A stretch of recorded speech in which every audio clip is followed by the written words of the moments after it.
कि जो भी डिस्ट्रैक्शन हो, जो भी ऐसी चीज़ जो आपके लक्ष्य से आपको दूर ले जाती हो, उन सारे डिस्ट्रैक्शंस को दूर करें। जैसे कुछ लोग सोशल मीडिया पर काफ़ी एक्टिव होते हैं, व्हाट्सएप, इंस्टाग्राम, फेसबुक दिन भर चलाते हैं, मोबाइल पर दिन भर लगे रहते हैं, यूट्यूब दिन भर चलाते हैं, या फिर कुछ लोगों को घूमने का बहुत शौक़ होता है, कुछ लोगों को बाहर की चीज़ें खाने का बहुत शौक़ होता है, या फिर घर जाने का शौक़ होता है, किसी से बात करने का शौक़ होता है। तो ऐसी कोई सी भी चीज़ जो आपको अपने लक्ष्य से दूर करती हो, इन चीज़ों को जब आप यूपीएससी की प्रिपरेशन कर रहे हो तो अपने पास ना आने दें, क्योंकि जब आप अपने डिस्ट्रैक्शंस को दूर करेंगे, जितना आप अपने डिस्ट्रैक्शंस को दूर करेंगे, उतने ही आप अपने लक्ष्य के करीब जाएंगे। मेरा दूसरा एडवाइस ये होगा कि आप अपनी प्रिपरेशन में डिसिप्लिन लाएँ। डिसिप्लिन मतलब सेल्फ कंट्रोल। मतलब अगर आप यदि कोई गोल सेट करते हैं, अगर आप कोई टाइम टेबल बनाते हैं, अगर आप ये तय करते हैं कि आपको पॉलिटी 5 दिन में ख़त्म करनी है, तो आपका फोकस होना चाहिए कि आप पॉलिटी 5 दिन में ख़त्म करें। क्योंकि जब आप अपने गोल्स को एक्सटेंड करते हैं और जब आप 5 दिन के गोल को 7 दिन में अचीव करते हैं, तो आप अपने गोल से उतना ही दूर जाते हैं और बाकी चीज़ें करने के लिए आपके पास टाइम कम होता है। जैसे मेरा रूटीन ये था कि मैं सुबह 6 बजे उठता था, 7 बजे से मेरी पढ़ाई शुरू हो जाती थी और 7 बजे से 11 बजे तक, 11:30 बजे तक मैं पढ़ता था। 11:30 से 12 तक का ब्रेक होता था, जिसमें मैं खाना खाता था।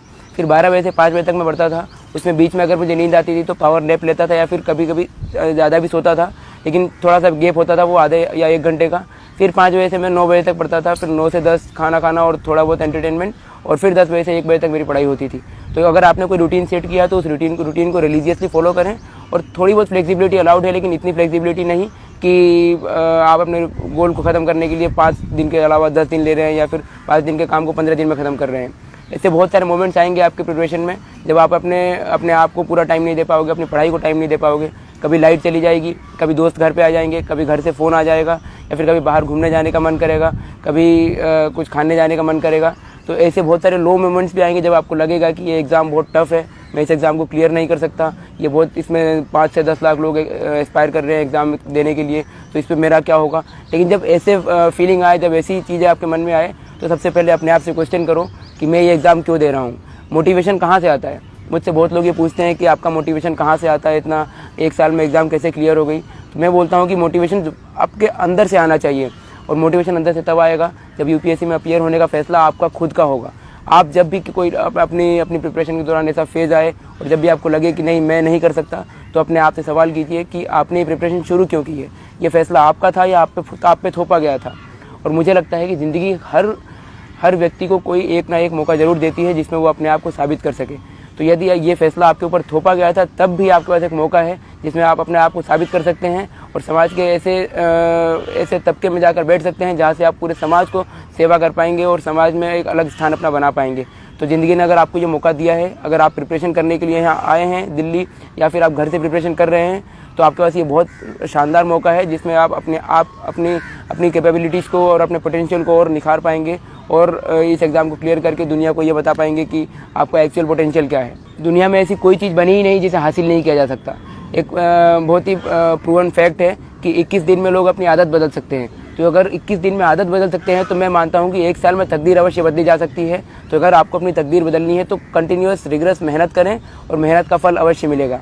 एक अप्रोच है तो है का मतलब ये कि अगर आपको सुबह उठना है तो उठना है, अगर आपको पढ़ना है तो पढ़ना है, अगर आपको अपनी बुक ख़त्म करनी है तो है, अगर आपको टेस्ट में अच्छे नंबर लाने हैं तो है का जो अप्रोच है कि अगर आपको करना है तो किसी भी तरह उस चीज़ को करना है। और ये अप्रोच अगर आप लाइफ में फॉलो करेंगे तो मुझे लगता है कि कोई भी एग्ज़ाम, यूपीएससी तो केवल एक एग्ज़ाम है, और ज़िंदगी की और भी जो परीक्षाएं होती हैं, जो रियल लाइफ की एग्ज़ाम्स होती हैं, उसको भी आप आसानी से क्लियर कर सकते हैं। अपनी प्रिपरेशन के दौरान स्टूडेंट्स एक गलती और ये करते हैं कि एक ही चीज़ को पढ़ने के लिए, एक ही चीज़ को करने के लिए वो कई सारे सोर्सेज का इस्तेमाल करते हैं।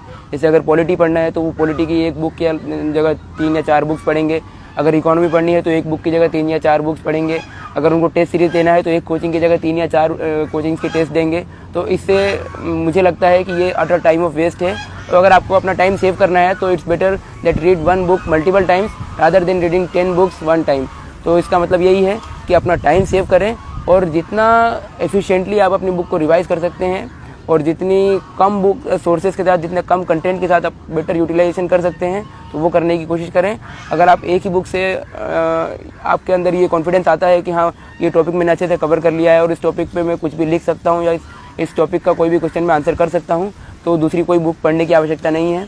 और यूपीएससी की डिमांड ये नहीं है कि आप बहुत सारा आपके पास कंटेंट हो, बहुत सारा नॉलेज हो, क्योंकि वो ऑलरेडी बहुत सारे लोगों के पास है। लेकिन मैंने अधिकतर ये देखा है कि जिन लोगों के पास बहुत सारा नॉलेज होता है वो इस एग्ज़ाम को क्लियर नहीं कर पाते हैं, क्योंकि लेस इज़ मोर हियर। जितना कम आपके पास नॉलेज है उतना ज़्यादा आपके लिए बेनिफिशियल है। नॉलेज सारी सब्जेक्ट्स का होना चाहिए, उसके लिए आप सिलेबस और प्रीवियस ईयर पेपर्स देखें और जितना भी जैसे भी क्वेश्चन पूछे गए हैं, जिस टॉपिक से जैसे क्वेश्चन पूछे गए हैं वैसा एनालाइज करें आप, और अपने अपने अपने प्रिपरेशन में ये चीज़ लाने की कोशिश करें कि कम से कम सोर्सेज पर रिलाई करें और उन सोर्सेज का बार बार रिवीजन करें, ताकि जो भी सोर्सेज आप पढ़े हैं उसका वो पूरी आपको कंठस्थ हो और आपको एकदम मगअप होना चाहिए वो सारी चीज़ें।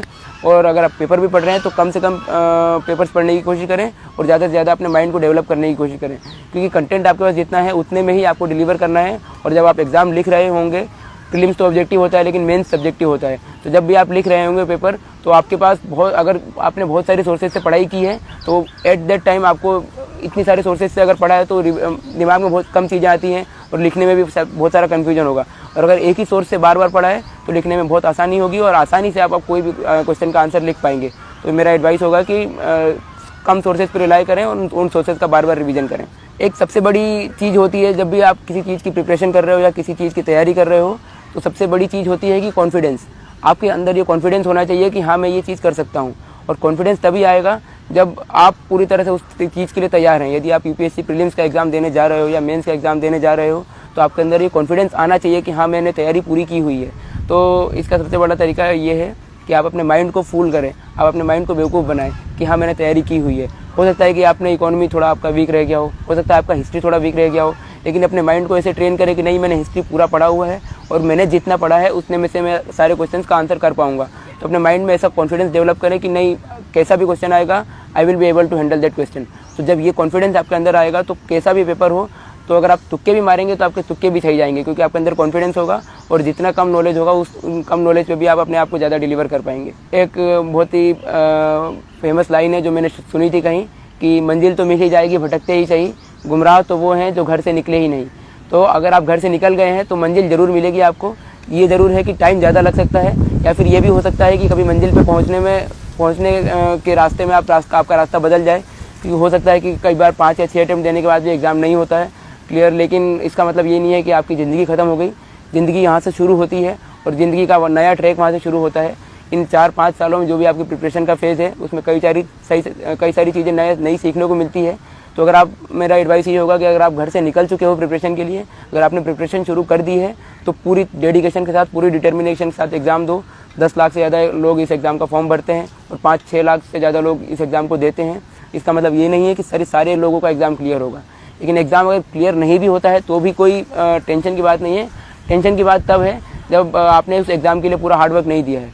अगर आपका एग्ज़ाम क्लियर नहीं होता है और अगर आपने हार्डवर्क पूरा किया है तो आपके अंदर वो एक तरह से काफ़ी सेटिस्फेक्शन वाला भाव होगा कि नहीं मैंने प्रिपरेशन पूरी की थी। हो सकता है लक मेरे साथ ना हो सकता है कि बाकी लोगों ने ज़्यादा मुझसे मेहनत की हो इसलिए उनका सिलेक्शन हो गया है, या बाकी लोगों की किस्मत अच्छी है।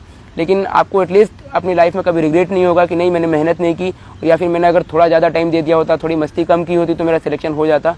तो इसलिए पूरी तरह से आप अगर प्रिपरेशन में लग रहे हैं तो पूरा हार्डवर्क कीजिए, सारे डिस्ट्रैक्शंस को अवॉइड कीजिए, सारे मिथ्स को अवॉइड कीजिए और पूरी तरह से इस प्रिपरेशन में लगिए, ताकि बाद में आपको लाइफ में कभी ये रिग्रेट ना हो कि मैं थोड़ा बहुत और हार्ड वर्क कर सकता था, मैं थोड़ा बहुत और टाइम सेव कर सकता था, मैं अगर मूवी देखने नहीं जाता, मैं अगर यूट्यूब नहीं चलाता, मैं सोशल मीडिया पे ज़्यादा एक्टिव नहीं होता और मैं दोस्तों से बातचीत अगर कम रखता अपने प्रिपरेशन के दौरान, मैं ज़्यादा अगर सोशल एनवायरनमेंट में नहीं जाता और अपने प्रिपरेशन के टाइम पे बिल्कुल लोन वोल्फ की तरह अगर प्रिपरेशन करता तो मेरा हो जाता। अगर ये भाव अगर आपके बाद में आपको आएगा तो पूरी लाइफ भर आपका रिग्रेट होगा। इसलिए भले एग्ज़ाम में सक्सीड हो या ना हो, मेहनत पूरी करो ताकि बाद में कोई रिग्रेट भी ना हो, और बाकी अगर रिग्रेट नहीं होगा तो लाइफ के दूसरे एग्जाम्स में आप आराम से सक्सीड करोगे। एक और बात यह है कि इस एग्ज़ाम में काफ़ी सारे मिथ्स बने हुए हैं कि कोचिंग करना कंपलसरी है, एक अच्छे बैकग्राउंड से होना ज़रूरी है, IIT या IIM से होना ज़रूरी है और मेट्रोपॉलिटन सिटी से होना ज़रूरी है, दिल्ली में प्रिपरेशन करना ज़रूरी है और बिना कोचिंग के टेस्ट सीरीज़ के, बिना कोचिंग के गाइडेंस के हो ही नहीं सकता एग्ज़ाम। आप Tier 2 या Tier 3 सिटी से आते हैं तो आपका सिलेक्शन नहीं हो सकता। 10th-12th में अच्छे परसेंटेज होने चाहिए, ग्रेजुएशन में अच्छे परसेंटेज होने चाहिए। पर मुझे लगता है कि ये सारे मिथ इसलिए बनाए गए हैं ताकि इस एग्ज़ाम को और टफ बनाया जा सके और मार्केट में जो लोग इस एग्ज़ाम से प्रॉफिट कमा रहे हैं या इस एग्ज़ाम का फ़ायदा उठा रहे हैं उनको और प्रॉफिट हो। तो मुझे लगता है कि बिना कोचिंग के भी प्रिपरेशन हो सकती है। 10th-12th में अगर अच्छे परसेंटेज ना हो तो भी एग्ज़ाम क्लियर हो सकती है। मैं खुद इंदौर से आता हूँ, ना IIT से हूँ ना IIM से हूँ, ग्रेजुएशन मेरा BCom ऑनर्स में था, 22 की एज है, फर्स्ट अटैम्प्ट में एग्ज़ाम क्लियर हुआ है। तो कई सारे मिथ तो मैंने खुद ब्रेक किए हैं। आप जो इस बार ऑल इंडिया रैंक 3rd हैं, जुनैद अहमद, उनका एग्जाम्पल देख सकते हैं कि उनके 10th और 12th में दोनों में अराउंड 60 परसेंटेज थे। तो 60% यानी एक एवरेज स्टूडेंट, और यदि एक एवरेज स्टूडेंट का भी एग्ज़ाम क्लियर हो रहा है तो आप उनसे प्रेरणा ले सकते हो कि आप भी इस एग्ज़ाम को आसानी से क्लियर कर सकते हो, बस डिटर्मिनेशन चाहिए।